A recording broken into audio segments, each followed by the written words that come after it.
So in my last video, I visited a local asparagus farm and then we made the classic German-style poached asparagus. But you know I love Chinese food and asparagus does indeed appear in Chinese cuisine from time to time. So today I'm gonna show you 3 delicious Chinese-inspired recipes with green asparagus, starting with stupid easy and going all the way up to advanced. This is 3 levels of food, Chinese asparagus edition. Level 1 is Qingchao Lusun. Lusun just means asparagus, and Qingchao is actually a very common and super simple technique to whip up a quick stir fry, mostly with just one green vegetable. It also works super well with things like pak choy. We simply begin with a little bit of water, to which we're adding salt, sugar, cornstarch, and a little bit of MSG. Wait, not yet. I actually find that for the Qingchao technique, a little drop of fish sauce works just as well.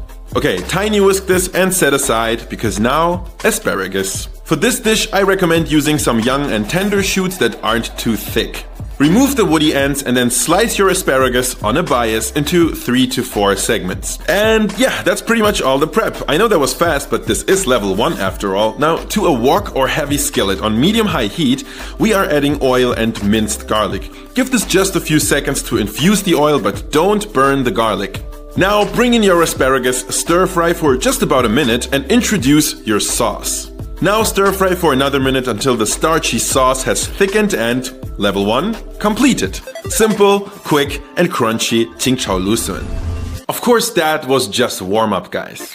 Level 2 is Lusun虾仁, asparagus and shrimp. Because you know what? Asparagus and any kind of seafood is an incredible match. To keep this simple, we start with peeled and ready-to-cook shrimp. And right away we add Chinese cooking wine, ginger juice and a bit of salt. All 3 of these help to neutralize the fishy and raw taste notes. We follow up with sugar, a good pinch of white pepper, cornstarch and a bit of baking soda. Oh yeah. That baking soda is actually gonna help with texture. We want firm and bouncy shrimps. And now, to the horror of my Chinese viewers, I'm going to mix these with my hands. Don't worry guys, they're clean and it's just convenient. Okay, asparagus, you know the drill. Remove the stems, cut on a bias, asparagus. But this time, we're gonna blanch the asparagus. Now for this level, I picked pretty thick shoots, so I'm gonna give them about 2 to 3 minutes. And these are rehydrated dried chilies. I know, I'm lazy. I just put dried chilies in water for 20 minutes. You can totally use fresh chili or none at all if you're weak. I'm gonna de-seed them, and now for a completely legit Chinese cooking technique, I'm not joking by the way, I use my scissors to slice them.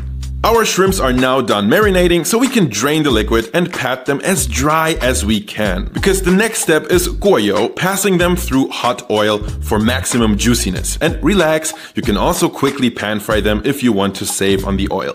Now look at these beauties. We are ready to wok and roll, so we add garlic and chili to some hot oil, return our shrimp, and of course, the asparagus. A good minute of stir frying later, we go in with some oyster sauce and a little dash of soy sauce. Ooh, this smelled so extremely savory that I decided to add a bit of ginger juice to balance that umami, and that was definitely a wise idea. Level 2 completed. Bouncy shrimps, crunchy asparagus with a hint of garlic and spice. How can you say no to that? Now, for that final level, I had to get a little bit creative. There's a super classic Chinese dish called mushu rou. Some know it as mushu pork. And this dish has 4 main ingredients: pork, egg, wood ear mushroom, and the 4th one, that's always different. Sometimes it's bamboo, sometimes it's cucumber, sometimes it's some crazy shit I've never seen before. But you know what? I actually thought asparagus might work really well for this one. So we're starting this level with a bit of pork loin, which we are cutting into slivers.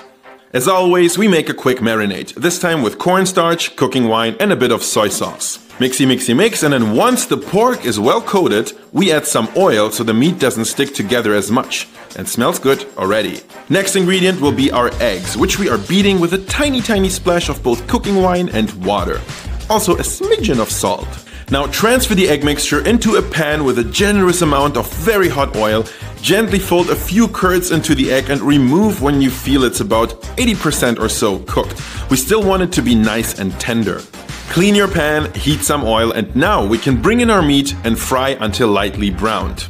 And at this stage, we're adding in julienne spring onions and ginger. We stir fry everything until it's nice and fragrant, and now we can add in poached asparagus, you already know how to do that, along with some rehydrated wood ear mushrooms. Make sure to check out my video about Chinese appetizers to learn more about those chewy bastards. Finally, we bring back the fried egg, add one more dash of cooking wine, a pinch of sugar and salt, a drizzle of sesame oil, and at last, a sprinkle of MSG. I know this recipe is a bit steppy, but hey, level 3 completed. You get a super unique take on mushiro, and you know what? Success. The asparagus works really well in this dish. A taste test with AP confirms that all 3 ingredients are delicious. If you enjoyed this video, there is a lot more Chinese cooking on my channel. Go check that out, and I'll see you in the next one. This video was brought to you by Andong's epic Patreon supporters. Don't forget to subscribe and smash the bell for weekly food inspiration from all over the world.